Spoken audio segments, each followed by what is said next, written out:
This was excitement on four wheels. It's something you don't get from any other vehicle. Mind-blowingly noisy. It looked like something from outer space. It goes like hell. If you sneezed, you ended up in the ditch. The true classic British sports car. The most beautiful thing I had ever seen in my life.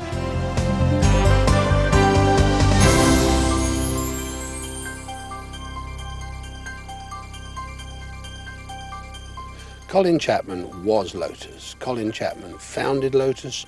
Colin Chapman was the dynamic behind the growth and the enormous success of Lotus. He was a first-rate engineer. I think he'll go down in history as great an engineer as Brunel. Some will argue it's a shame that he got involved with motor cars because the Concorde would have been a better aircraft if he'd been on the design team. Well, he first got into motor cars trying to supplement his inadequate college grant by buying and selling used cars. Then he decided that he would try racing one, and he did rather well in it because he was a crazy fast driver. Well, the Mark I, the Mark II and the Mark III were basically home-built cars in a garage, and then he went on. He never built a Mark V. The Mark V was always, that mark was reserved one day for a 100-mile-an-hour Austin 7 car. But then the 6 was the forerunner of the 7, and the 7 itself was where Lotus got into volume.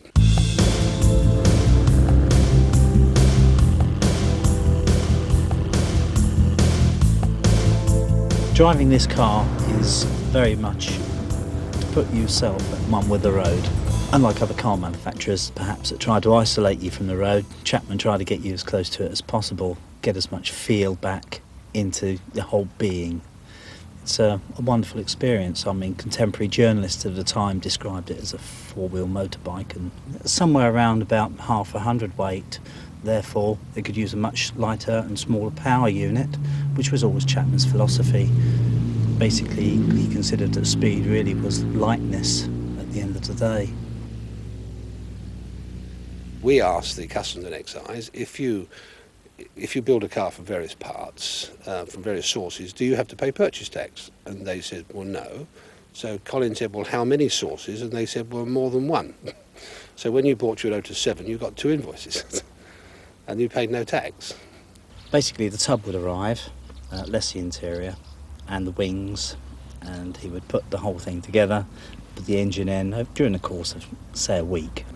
Instructions weren't given as such. You weren't allowed to supply instructions. Basically, what you would do is get a copy of the sports car and Lotus owner, and in there, a journalist would have had one of these cars to build, and he would have described how to build it.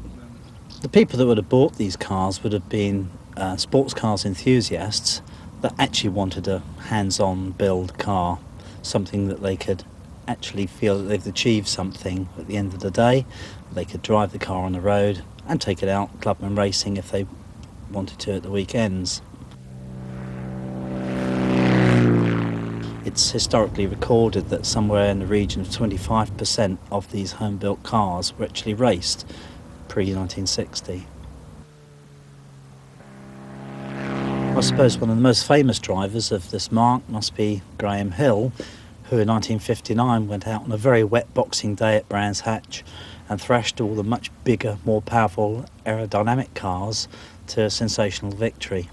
In 1973, the production rights of the 7 were given to Graham Nern, who was the Lotus sales agent for Lotus at Caterham. He's continued to manufacture the car and develop the car up until the modern day equivalent. He's actually using the K-Series engine and the Vauxhall engine in the car now. It's been very successful, and they've instigated their own race series. It's become timeless. It's a wonderful basic car, no doors, goes like hell, makes lovely noise, and it was basically cheap, and you could win races with it on Sunday and drive it to work on Monday. Everybody from 17 to 70 wants one.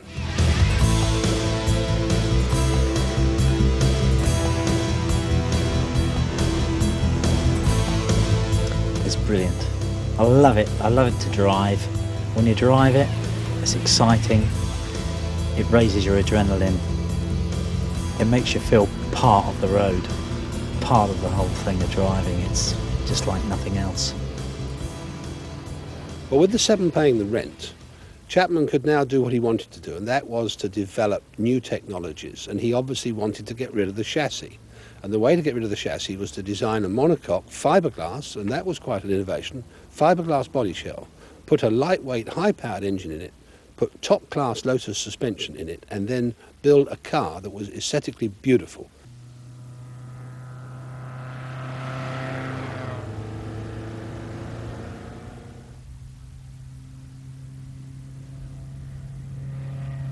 This car is a 1962 Lotus Elite. It has a 1216 Coventry Climax engine, which was derived from a fire pump. And in this state of tune, it delivers 95 brake horsepower, which gives it a top speed of approaching 125 miles an hour, 0 to 60 in 10 seconds, and 0 to 100 in just over 20. The car only weighs 10 3/4 hundredweight, and it was revolutionary in its day. Colin Chapman thought the way to go was to produce a Grand Tourer, if you like, a closed coupe, something that people could remain warm and dry. And he was fascinated by this new material called GRP, glass reinforced plastic. As it turned out, it was extremely complicated to do, and 57 different molds make up this particular car. There is no chassis, and only 2 pieces of steel are in this structure, hence the light weight. And the Lotus Elite is still a most beautiful car to behold from any angle. There's not an ugly way to look at it. Whether you look down on it from above, you lie down on the pavement and look at it, you photograph it from any angle, I defy you to find an ugly angle. The car was an amazing success. You have to think back at the time when it was penned in 57, the first cars were delivered towards the end of 1958. You had the choice of an MGA or a TR3, big, heavy, ponderous cars. And here you had this amazing, delicate little vehicle that if you sneezed, you ended up in the ditch. Nobody in the motoring public or press at that time were prepared for this amazing razor-sharp steering and, of course, lightning brakes. Lotus marketing has always been fairly simple. Right from the start, perhaps when Colin Chapman had very little money, he wouldn't want to market through advertising, taking space in magazines, producing expensive brochures. When they were more successful and perhaps had the money to market, they didn't need to. Their racing successes provided the advertising, and Chapman, I think, traditionally didn't provide materials, resources, archives. He wasn't concerned with that sort of thing. Certainly early Lotus material is very factual. It gives a simple picture, simple specifications and text. If you wanted a Lotus, you had the common sense to work out what pedigree it had got, the common sense to work out that it was fast. You weren't told anything in Lotus material, and you certainly weren't impressed by Lotus material. You were impressed by Lotus cars.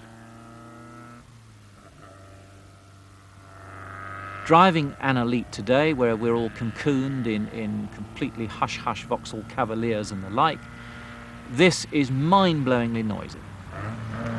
As it doesn't have a separate chassis, the little cabin area acts as a sound box. So you have absolutely everything coming into your ears. You have the rear suspension thumping away, you have the prop shaft 2 inches from your knee, the gearbox is 2 inches from your shins. Everything is sitting in there with you. The fuel consumption knocks the spots of virtually every car known to man today, and regularly returns over 45 to the gallon at 90 miles an hour. I first saw the Elite at the 1957 Motor Show. I was 9 years old at the time, and I thought it was the most beautiful thing I had ever seen in my life, and I still do.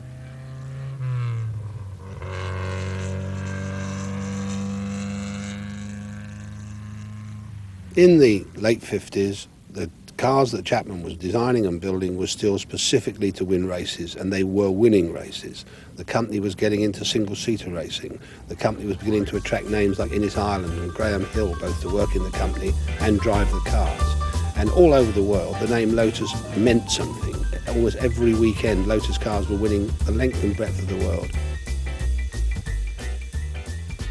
At Hornsey, in 1957 onwards, they were building the Elite successfully. They were building racing cars for sale all over the world, and they were winning races. Team Lotus itself was establishing itself, knocking on the door of Formula One and winning other events. And of course the Lotus 7 was paying the rent. Against this background of success, the company was ready to move forward, and more by accident than design, a new car was beginning to take shape that would be built at the new factory at Cheshunt, and this would really put Lotus on the map. This was excitement on four wheels.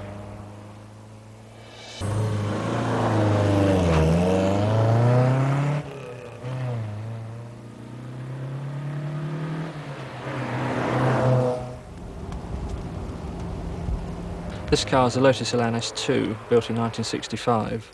It was bought in that year as a kit of parts, which was a service offered by Lotus in an effort to avoid purchase tax. You could either opt for the kits or you could buy a ready assembled car. This one was assembled by the local distributor and has been in the family ever since.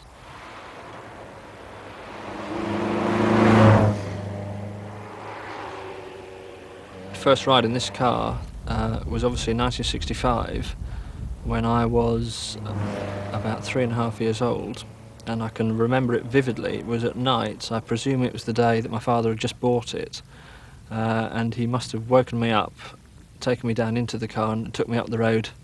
I was actually sitting on the transmission tunnel, and I can remember the exhilaration and the speed. It seemed a different world to me.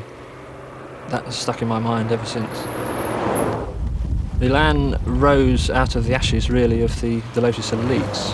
After about 1,000 Elites had been produced, Chapman went back to the drawing board, and the result was the Elan.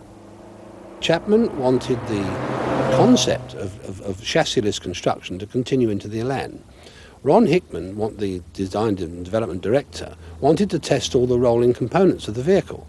So one night at a dinner, Chapman and Hickman designed a one-off test bed chassis it was called the fold along the dotted line chassis. They actually mocked it up on the menu card, like these things you cut out of a Kellogg's cornflake packet. But that chassis proved to be so good, so docile, gave the car such enormous handling, and proved so cheap to make, that from that day on, we at Lotus adopted the backbone chassis concept.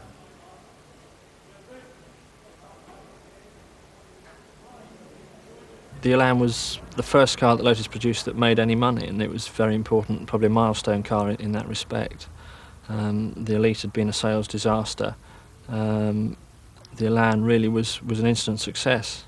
It proved reliable, comfortable. It was more refined to drive than the Elite. It was a car that was designed really for twisty A roads and B roads, and that's where it excels. It's comfortable too. That's a surprising factor, especially when you look inside the car and you see the seats, which are obviously an old-fashioned design, and they look thin and appear not to have much body to them. But I've driven the car for hours at a time, and I don't get any hint of backache at all. Driving position's good. It's the classic straight leg, straight arm position, and that's probably got a lot to do with it. It's an easy car to drive. It's an easy car to drive quite quickly. It's very forgiving. Because it holds the road so well, you often don't know how fast you're going, and that all-round drivability, I think, is what has made it so popular. It's the true classic British sports car.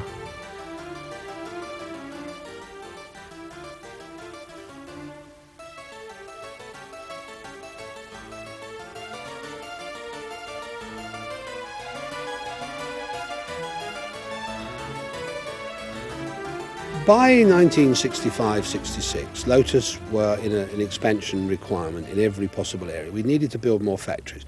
We couldn't get an industrial development certificate to expand in the existing location. And also we wanted a test track. We've been using the A10 for testing racing cars and road cars for years, and the residents and the police were getting a bit fed up.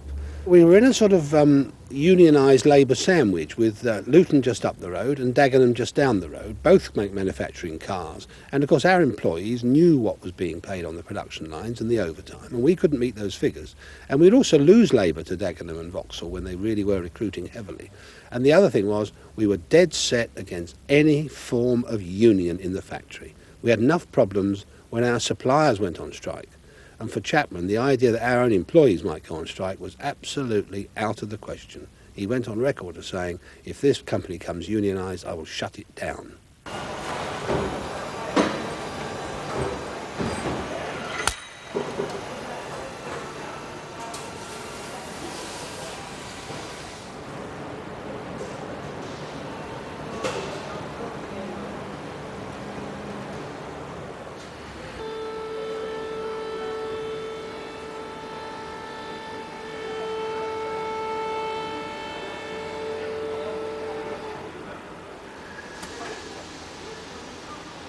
Lotus styling had been done in-house with using consultants like John Frayling, but it was Colin's final decision and Colin's aesthetic eye that decided the styling and set the standard, which was always very high. The first break away from that was when Giugiaro in Italy offered to do a body design on the Europa, and that of course became the Esprit and opened up a whole new era of design for Lotus and a big move upmarket. Less cars, bigger engines, higher prices.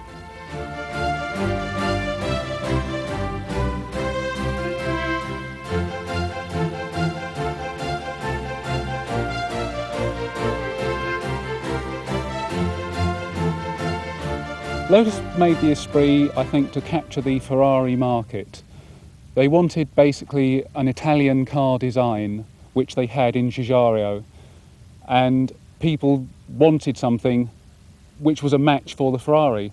As soon as the Esprit was produced, everybody wanted one. It was in great demand. The second Esprit, the Esprit S2, sold like hotcakes. You couldn't get them for love nor money. The reason most people buy a Lotus Esprit is because of the way it looks, the sharp angular design, the very Ferrari-like look, the Italian styling, not really for the performance. You know, the performance is an added bonus. When we decided to turbocharge the Esprit, when Chapman said it had got to be done, he bought nearly everything with a turbocharger, including 2 aeroplanes, and they were all studied, and the car was totally re-engineered to take a turbocharger. He didn't just hang one on the engine and see how it would go. So he was always pushing ahead. Everything had to be better and better and better.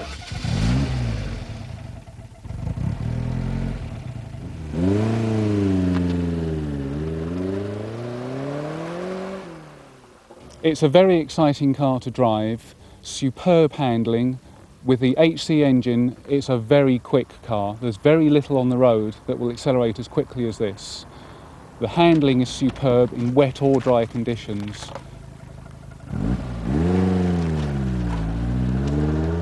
Being a mid-engine car, everything is in the right place. The fuel tanks are each side of the engine. Most of the weight is inside the wheels. That's to say that there's very little overhang at each end. So it makes it a very enjoyable car to drive, very exciting car to drive. A little bit twitchy on the limit because it's mid-engined, but most owners never find the limit.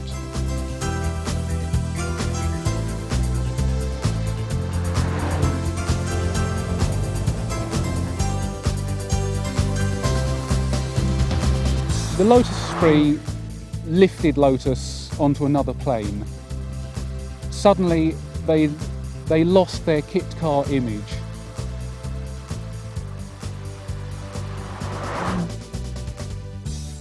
The top of the range now is the Turbo Esprit Sport 300, which has bigger wings, bigger wheels and a 300 brake horsepower engine.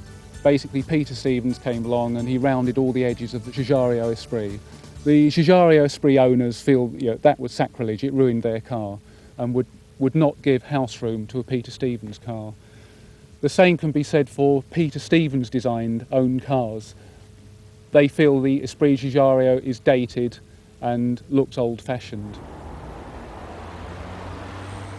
In the cutthroat competition of the supercar or semi-supercar market, you had to produce materials that, in a pile by the armchair, could compete with the other sports car manufacturers, the TVRs or even the Jaguars, the Mercedes sports cars, so that your Lotus material became more significant.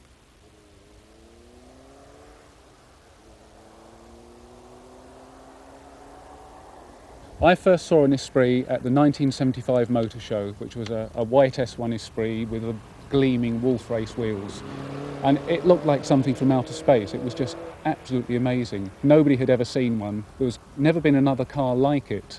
And it was so futuristic. And I thought, well, I've got to own one of these, but I never ever thought I would. The very word Lotus evolves all sorts of feelings inside. The Lotus is more than just a car. It's a hobby. It's great fun to drive. For me, it's my whole life. Everything I do is all around Lotus cars. From the mid-70s, the British motor industry was having a very bad time indeed. In fact, all luxury markets were really badly hit, and Lotus were particularly badly hit. I wouldn't say the quality of the product was particularly good, so of course you missed out on brand loyalty. Not many Lotus buyers were selling a car and buying another one. So that was a problem. Chapman was not doing well in Grand Prix racing, and as that was his number one love, it's possible that too much time was being devoted to trying to recover the reputation of the racing team. And the company put out one or two bad balance sheets at that time. Being a public company by then, of course, that was very important. The company had problems with financing. Lotus did have financing problems. Chapman's brilliantly innovative twin chassis Grand Prix car was banned by the FIA. The DeLorean business had gone sour. Chapman was under colossal stress, and he came home in December 1982 from a sad meeting in Paris and died. When Chapman died in 1982, it was a devastating blow for the company because he was such an inspirational leader to the company and to all the people in the company and to our customers worldwide that we all were rocked back on our feet, and we just wondered which way the company was going to go. And it took quite a long time for the spirit of Lotus to really get back up again and get the company back going full speed.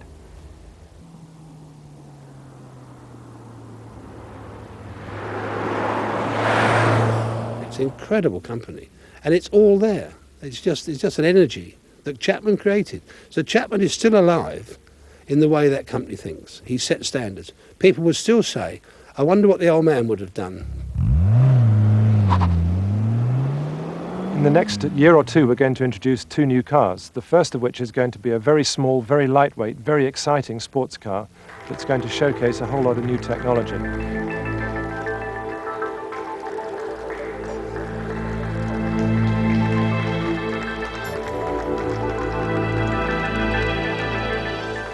It's really going to be following the classic Lotus philosophy of lightweight, simplicity, elegance, and huge driver fun. But it's going to, as I say, really look forward into the future, looking to 10 years ahead in terms of manufacturing technology. The other new product that's on the way is a new engine for the Esprit, which is going to carry us forward quite considerably. Colin Chapman was passionate about cars, passionate about engineering, and passionate about competition. He wanted to be the best in motorsport. He wanted to produce the most exciting sports cars that the world had ever seen.